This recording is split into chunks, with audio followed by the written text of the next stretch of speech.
నా 25 ఏళ్ల రాజకీయ ప్రస్థానం తెలంగాణ ప్రజల ముందు ఒక తెరిచిన పుస్తకం లాంటిది. సరే, గత కొంతకాలంగా మా పార్టీ పైన, అదేవిధంగా నా పైన కొన్ని రాజకీయ పార్టీలు చేస్తున్నటువంటి వ్యాఖ్యలనే వారు కూడా చేయడం జరిగింది. అయితే ఆ వ్యాఖ్యలు వారు ఎందుకు చేశారో అది వారి విజ్ఞతకే నేను వదిలేస్తున్నాను.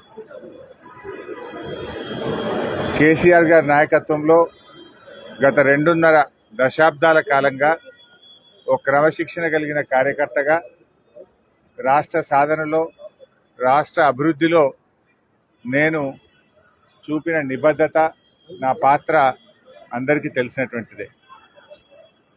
ఈరోజు రాష్ట్రంలో ఎరువులు దొరకక ఒకవైపు రైతులు గోసపడతా ఉన్నారు, మరొక వైపు వరద ప్రాంతాల ప్రజలు అనేక ఇబ్బందుల్లో ఉన్నారు.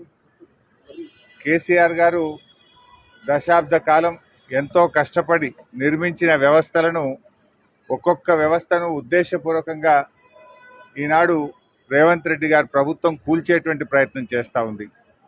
సో ఇటువంటి పరిస్థితుల్లో కష్టాల్లో ఉన్న ప్రజల్ని ఆదుకునే విషయంలో, తెలంగాణ ద్రోహుల చేతుల్లో నుంచి ఈ రాష్ట్రాన్ని కాపాడుకునే విషయంలో మా దృష్టి అంతా ఉంటుంది.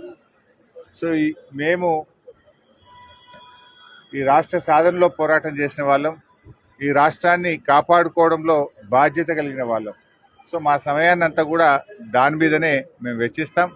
తప్పకుండా కేసీఆర్ గారి నాయకత్వంలో తిరిగి బీఆర్ఎస్ పార్టీని అధికారంలో తెచ్చుకొని ఈ ప్రజలు పడుతున్న కష్టాలను తొలగించడానికి అందరం కలిసికట్టుగా ముందుకు సాగుతాం.